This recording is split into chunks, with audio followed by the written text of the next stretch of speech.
You've been on the show before, and we were talking about health and being more well in general. And we were talking about how you were helping lots and lots of people to become healthy. But now we're doing a switch, which I think is, it's, I wouldn't say liberating. It's just something that we as people who have businesses, we need to be okay with moving from one to another, and one that fits our either our personalities better or that we feel more gravitated to. And it's okay to do that, even when you're making money doing something else. So, man, it's so great having you on the show.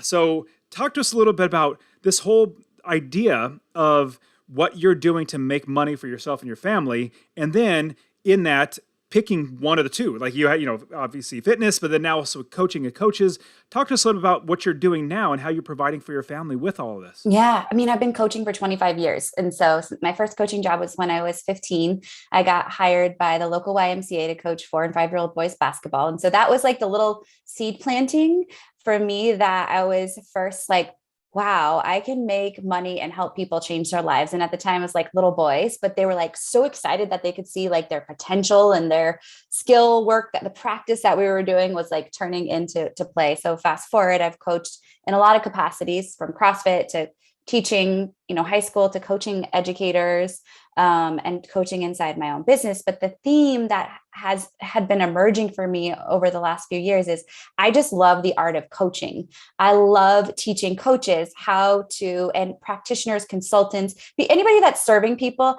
I love helping them pull the best out of the people that they're working with. And so then, to be able to teach coaches and to be able to teach inside of group programs, to be paid for that work I love. I mean, I feel like so grateful to be in this space doing that. You went from one thing, but you're still doing the same type of thing, but it's coaching. It's helping people get to where they want to be. So let me ask you a question.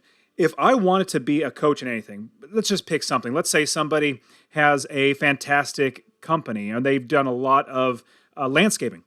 And they say, you know what, instead, I want to coach people how to. I'm going to show people and coach them so that they can either build their own landscaping business. This is just a random example. If we want to coach something, is it something that we have to completely be like the 100% expert in? Or is it something that we can grow into? What are your thoughts about even just getting started as somewhat of a coach for anything? I think this is the most important question that we can ask ourselves in the beginning, because there's so many beliefs around this. There's people that in the academic area that are like, you have to have these certifications and these credentials. And then there are people much like ourselves that have probably gone through our own hero's journey and our own experience. And we're like, we just want to help people because we know how good it feels to be on the other side, that we want more people to be living in financial freedom and confidence. And so I am of team, like, you don't have to have a certification to be an amazing coach. And in fact, there's a few things that I like to bring up that I think matter. It's, you have to be confident. Like, you have to be doing the work on yourself to show up as an expert in whatever sense that means. And that doesn't mean that you can't be an expert without 25 years of experience. But I also think that you have to have the ability to elicit results from people. So you have to be able to show them how to get from the beginning to the result that they are aspiring to be. And I went to grad school and walked out feeling like pretty unprepared to do the next step in life, because the way I became prepared was by doing the thing, right? Going out and actually putting my feet, on the ground and getting my hands dirty and actually going to take action. And that's what solidified and strengthened my belief in myself. And I got feedback, to be better. So if you're a person who wants to start teaching somebody how to grow a landscaping business, I don't think you need anything but belief in yourself and an ability to elicit results in another person to be successful in that coaching, business. I think you're definitely hitting the nail on the head, because at any point in your life, you're more than likely you're one step ahead than somebody else, like anybody else who might want to, learn either from you or learn to do something that you might be good at. And as long as you're just that little step ahead where you can bring somebody else along, and then eventually you coach for so long, you've literally encountered just about every single scenario, and you're not going to have nearly as much of a problem to actually answer all the questions, but it just takes time. Now, if we are going, it seems like being a coach online has been everything online, like technology and everything online has been made it so much easier to be a coach. I mean, I bet back in the 80s, I wasn't really doing much business. I was more in school when I was in the 80s and 90s. They were you'd have to do like infomercials, sell these VHS tapes and all that sort of stuff. Like it was probably a lot harder than it is now. It's so much easier now. So it seems like that's the best route to go to get clients, to get your name out there, to show people that you're an expert or that you at least know what you're talking about. What are your thoughts about like how do we get into where we now start finding the people that would want to pay us to coach them? I want to throw out an interesting statistic because I think it's, and you might have to check me, but I last checked, it was like the online coaching industry is projected to be $23 billion industry by 2023. Like it's the second largest online industry out there. And for me, that tells me a couple of things. It tells me that people see the value in it and they're starting to see the value in it. But it also tells me that there is a low barrier of entry. Like you could decide today you want to be a coach and title yourself that. You could take a 12-hour class to be certified as a coach.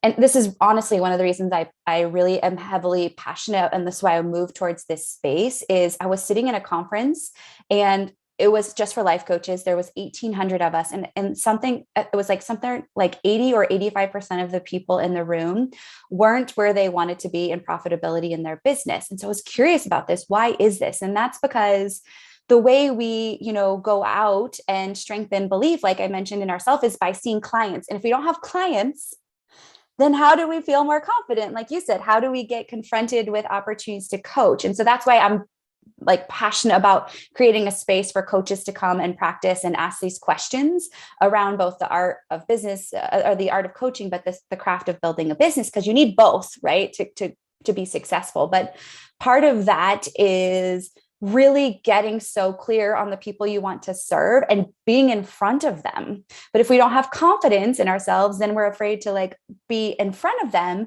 And now we are sitting with this idea and not really taking the next steps to garnish any new looks. But it is a saturated market, which means for me, the most important part is serving our people so that they word of mouth go tell everybody about your work and organically continue to send you referrals. When I started coaching people how to invest in real estate, or really just putting things online, and then I was just following what everybody says to do. You start a blog, you start writing articles, and then just start stepping up. Like maybe you do a course. And I'll be completely honest, for my company, Master Passive Income, where I teach people how to invest in real estate, I got so bored of selling courses. I just hated doing it. I didn't need the money. It's not like that was my income.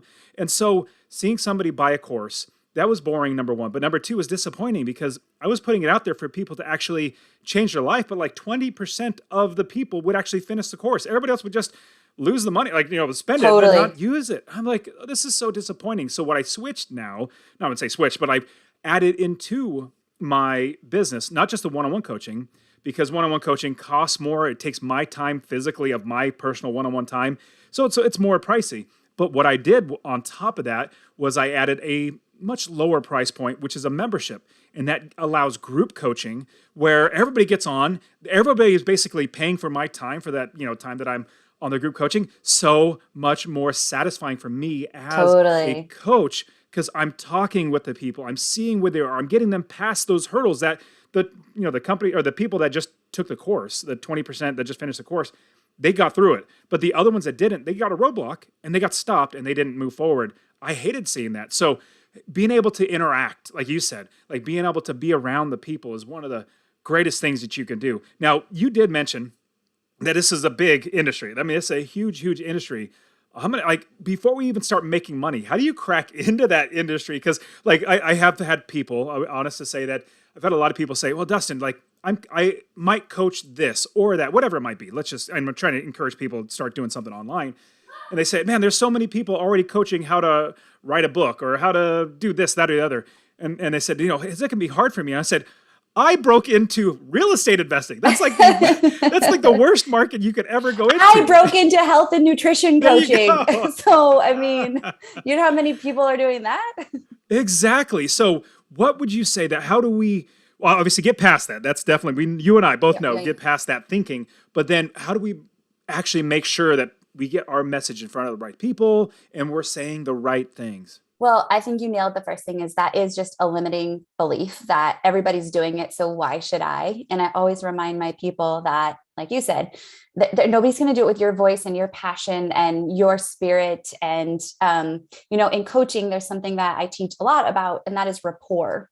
So part of rapport is just 7% of rapport is built on verbal communication, by the way, just the words. So words actually don't matter as much as we say they do.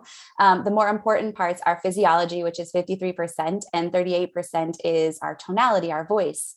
And so what often people don't realize around why are we attracted to certain people, like when they speak, and this as a podcaster and those listening, you can tune into a podcast and within 10 seconds say like, this is not for me. Like, cause you hear somebody's voice and you're like, no, this is not. And that's unconscious rapport. So I share all of that to say that there are people that are just going to gravitate towards us because not only of our rapport, but because our values are conveyed through the how we talk and what we share inside of our business. So there is somebody for everybody.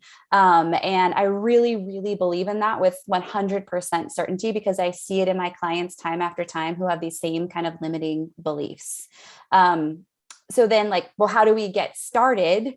I think sometimes we complicate it. I think it's like, ask your friend that's an ideal client. So somebody that I'm sure that each of us have somebody pretty close to us that is potentially a great ideal client fit. And I teach my people, like, go do the market research, ask them, where are they spending their time? Where are they hanging out? What kind of information sources are they consuming? What kind of groups are they going and hanging out in? And then start there, go there, start having conversations about what you're doing, because part of it is just getting comfortable talking about the fact that, hey, I decided to coach landscapers on how to be landscapers. But if you're not telling anybody that you're doing it, then it's impossible for people to start reaching out and asking for your support. That does make a lot of sense. And I remember when I started becoming an investor, the more people that I told that I was an investor, at first it was hard. I was telling people one-on-one and little by little, but then more and more often I had people coming to me and say, hey, you're an investor. I have some money I want to invest. Can I invest through you? And so it's really just letting people know what you do. That just starts so many balls rolling down. Now, I would definitely want to touch on, now there's a lot, if whoever's listening to this really wants to learn how to become a coach, definitely talk to Amanda, listen to her podcast, get everything with her. Now I want to dive in more about what you saw with people who are currently doing it. Let's say a life coach, or with me, real estate investing coaching. Somebody's already doing it, but they're either at hitting a wall or a ceiling or whatever it might be, but they're not doing what they could be doing. What's your first bit of advice for somebody who's currently doing it and they know they should be either making more money, reaching more people, whatever it might be? How do we then now start moving forward in that? Complicated question. I could offer lots of feedback on this, but the thing that immediately comes to mind is I think sometimes we take action in places that, what is common doesn't mean it's right for you. So let's use social media as an example. Well, all the coaches have an online presence and they're all posting on social media. Well, cool. But is that working for them? Is there some statistics? Can we look at data and metrics? As we speak, I'm actually taking a hiatus from social media because I just am I'm spending too much time there. My ROI is not showing to me that it's exactly what I need. I like it there. I love the relationships that I'm building and I'm not going away forever. But these are the hard conversations we have to have with ourselves when we're hitting maybe these valleys in our business, which we all have, and really saying, is the action I'm taking the highest leverage action that moves the needle? And then we go back to the drawing board and really look, because I think really important part of business, no matter if you're a coach or anyone, is making decisions from data and not emotion. Because especially with women, because I coach mostly women, sometimes the feeling is the first thing we judge off. So I feel like nothing's working is what girls will say, or I feel like nothing's happening. I'm like, cool, show me nothing's happening. Show me with your data, where are your leads? What are your KPIs right now that matter? And that if you're new, that's just key performance indicators. And that looks different for anybody's business. And so I think that it's really taking a hard look at what moves the needle. And usually just by investigating a little bit, we can see that maybe we were hosting workshops every month and we've gotten away from that. And we were pulling in 100 signups for workshops and we haven't done those in 6 months. And so those leads, we've kind of lost. And I think that that's a really great constant evaluation of business. I really just started piece by piece trying to figure out for my business, little by little, different things from podcasting, YouTube channel, to books. And I was just trying everything. Well, I wouldn't say trying. I just knew that I needed to do these things, and I started doing them. Social media is definitely something I don't know that very well. I just post family stuff. But anyways, When get any coaching student coming in through the membership or one-on-one coaching or buying books or whatever it might be, I always try to ask the question, how did you find me? Like, what was the first touch that you got with me? And I kid you not, and this could be just from my business, they say, and it's about 90% of the people, is my podcast. They listened to the podcast, they stuck around, and the ones that didn't like me, obviously they turned off and left, which is good. It's self-weeding. So my podcast has been such a huge way for people to say, well, I like the way Dustin's saying it. I like how he's saying it, and I want to start working with him. Now, since I've been putting a lot more effort into YouTube, so I'm getting more people coming from YouTube as well, but I always ask the question. So I suggest when you're thinking of what's working for you, definitely ask the people that are coming to you. That's one way. How else do we figure out these key performance indicators like you talked about to help us know where we should put the most of our time, things that actually are working? Like, how do we figure out, like, what are there any other ones that we could look at? What are your thoughts there? First, I love that you said that, because referral, like where people are coming from, is key. And one of the things we teach inside our coaching community is, even after where I am, and we've built a nearly 7-figure coaching practice, and doing that like 30 hours a week with my kids being little, like all these excuses that we might tell ourselves that are impossible for us to make happen. Referrals, word of mouth referrals, are still our number one lead source. Right? People have come through our programs, or they've worked with me one-on-one, and then they go tell people. And so I want to just re-emphasize that at the end of the day, I mean, servant's heart is always top of mind for me, is if we serve our people, that will pay dividends for years and years to come. And so sometimes I think we get lost in the minutia of all the other things, and we lose sight of the people in front of us. And so I just want to reiterate, that that's really important. And podcasting for me is, the same as it is for you. And now I lost sight of the question. The key performance indicator, anything else. Yes. Yeah. Well, I think you also hit it, is you have to try things, because if you're, the definition of insanity is doing the same thing over and over again, and then like it not working. So I recently had a client that started with me, went through a program of somebody else's. She's a therapist turned coach. And she's like, I'm posting on social media all the time, and like no clients are coming. This is common, because again, what is common is normal. And so when we look at our client attraction funnel, what's happening really is she's just meeting the top. She's just putting out this free content that's not really inviting people to go further with her, to get to know her, to get to know her work, to learn from her live. And I find that this is a gap so often for coaches, is they think, I'm just going to show up on social media, and then the clients are magically going to appear. And so you have to go out and test like the middle of that funnel and see, is it workshops that bring people in? Is it live events? Is it challenges I'm hosting? Is it just going out to networking events?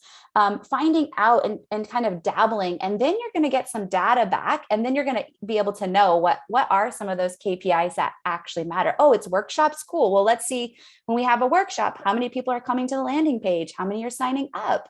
How many are then attending the workshop live? And then you can start to actually look at the metrics. You and I have a mutual friend. Her name's Lisa Peterson. She's been on this show many times before. And in talking with her about her business, she's done challenges, which I've never done challenges.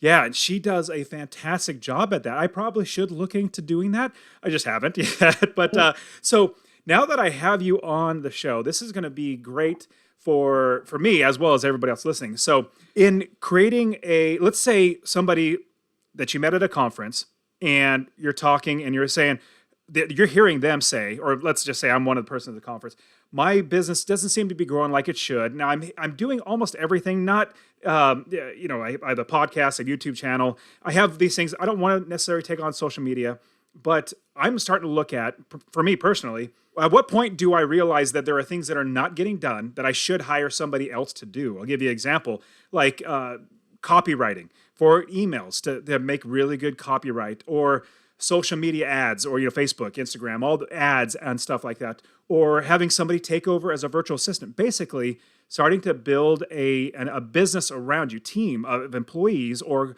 could be virtual assistants, contractors working for you. What would you say would be the first spot, or who should we hire first or bring on our team first to really help us to now, instead of focus on working in the business, working on the business to build it? I have this conversation with my like coaches that are more hitting like, around that 50 to 100K. Let's just use revenue as a marker because it's easy. 50 to 100K mark is when coaches start to feel that pressure, I would say, of not feeling like there's enough space in their day to do all the things that they truly have.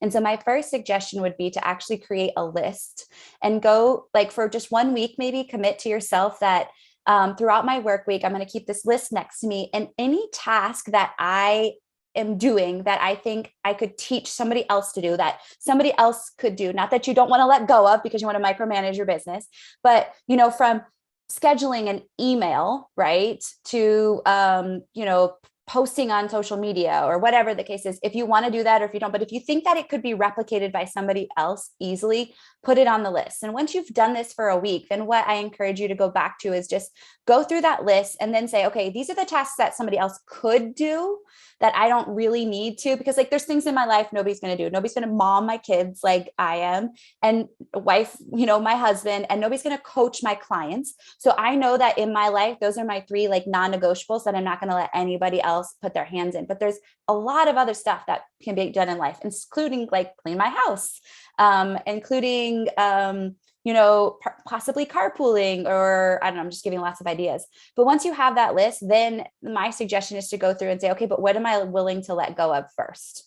So what is an easy way? And I think the best is to, either work with a VA agency or word of mouth referral and find someone that could, create a job description or just reach out and say, here's some things I need help with. Who can help me? So I don't think it's a perfect formula, like start with social media or start with this, because I think it truly depends on the person and what sucks the life out of them. And for me, initially, that was just like, I like writing the copy to this day. I've even hired copywriters, and I just haven't found a groove yet of one that like writes copy like I want it to be written and enjoy it still. So I think that that's where you can start, is like, what sucks the life out of you, and go from there. With that, it seems like to scale the business, I mean, we only have so many hours in a day, like you were just explaining, and we need to do the things that, like me being a dad, making sure that I'm there for my kids. Like, we don't want to take away from that. Um, how do we then scale the business now that we're starting to offload some things? What are some things, like, is it ads? I had a friend of mine, his name's Jason Brown. He's a really fantastic business, really great guy too, teaching people how to invest in stocks. And he said, hey, Dustin, if you don't run ads, you don't have a business. And I said, what does that mean?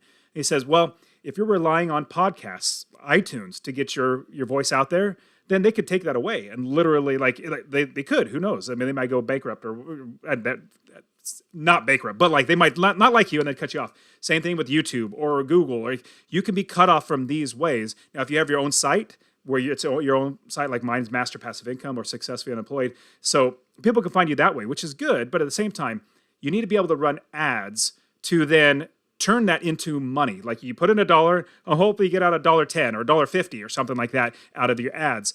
Is that the best way to scale, or what would you suggest we should do to scale our business? I kind of disagree with him. We didn't dabble in ads until we had surpassed like the 300K mark. And I felt confident in like the existing place that we were in revenue to start doing that. And again, it's like, again, risk versus reward, and what you're comfortable with and what you know, and who you're serving too, and what that product looks like specifically. But I mean, there's a couple ways you can scale, right? You can scale by increasing your prices. If you want to produce more revenue, you can go move to one-to-many coaching. And you could sure add, create more products, a passive product, so that I mean, as far as the what, how, right? Those are all options. But I think at the end of the day, it's so personal. And like, I would ask myself, like, what do I have the dream? Like, what's the dream outcome of this? Is it to just make lots and lots and lots of money? Then you might like be willing to invest 30, 50K, 100K a month in ad spend. Not everybody wants that multi-million-dollar outcome, right? Because it's profit that matters at the end of the day. And you and I have both met people, I'm sure, that I've had clients that have a $3 million goal, but they're like, I can barely pay my bills. I'm like, why are you trying to hit a $3 million goal if you don't have profit to like pay your people? That ad question is interesting because it's very personal. And I have friends that are mutual for us, that their Facebook accounts were shut down and they were pumping 30K ads, putting in that dollar and expecting two out. And then Facebook said, nope, locked out their account. They never got it back. And their business literally collapsed overnight. And so I'm just a fan of diversifying the incomes and sprinkling in multiple places, because still the podcast and the website is still owned media. So even if you weren't able to put it through Podbean or Libsyn, you can still put a player on your own website and direct traffic there. So I really preach to all of my people, you must have owned media. You cannot solely rely on earned media from other platforms, because if they shut down, you are SOL. That's a great point. And I was thinking the exact same thing. And my business has grown without ads. In fact, I just do everything I do now for online business because it's fun. I really enjoy doing it. I love helping people. It's not for me to make money. Now, other, let's say, coaches, they need to make money. So they're figuring out this other ways. And so I put very little. In fact, I tried ads and I just lost money. I don't know what it is. Maybe I didn't do it right, whatever it might be. I lost money.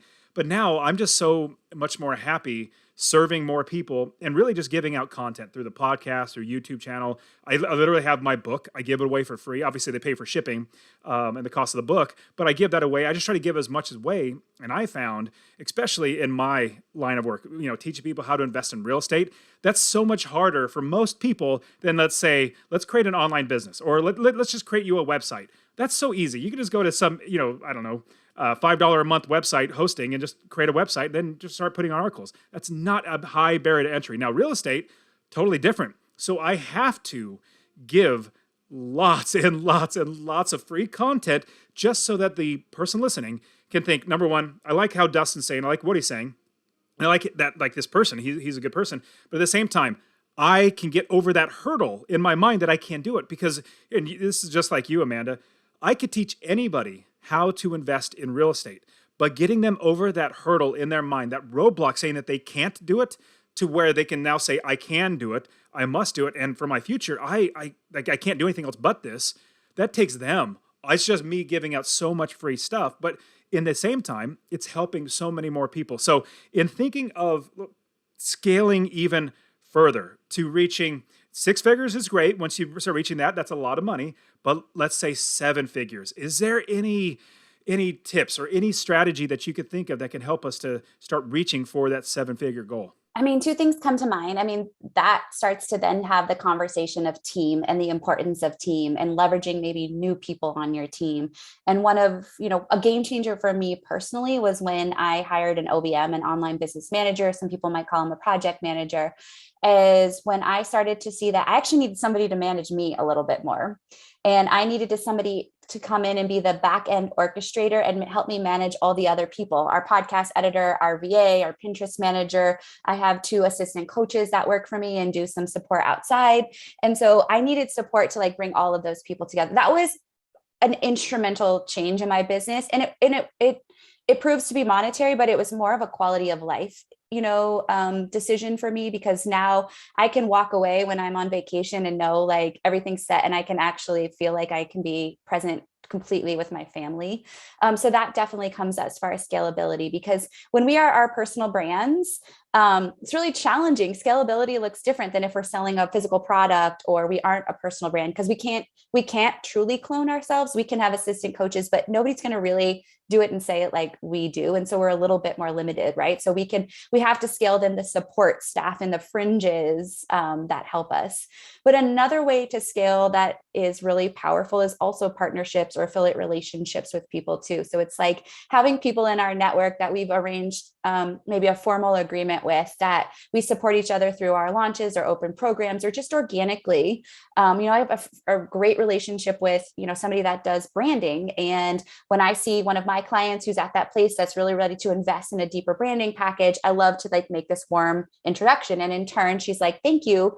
This is just my thank you, financially. And so I think there's great opportunities to not just receive passive income, which, through affiliates and the blogging world looks a lot different. But also when we include partnerships, then our exposure extends beyond just our reach. And so now that person's talking about our challenge to their audience of 10,000. And now we've got all of these amazing, more warm leads than cold leads that really give you an opportunity to have more people come into your programs. You're hitting the nail on the head on everything. And it's really, I found the more people that I serve, the better my life gets and the better other people's life gets. And that's also a reason why I created the Real Estate Wealth Builders Conference.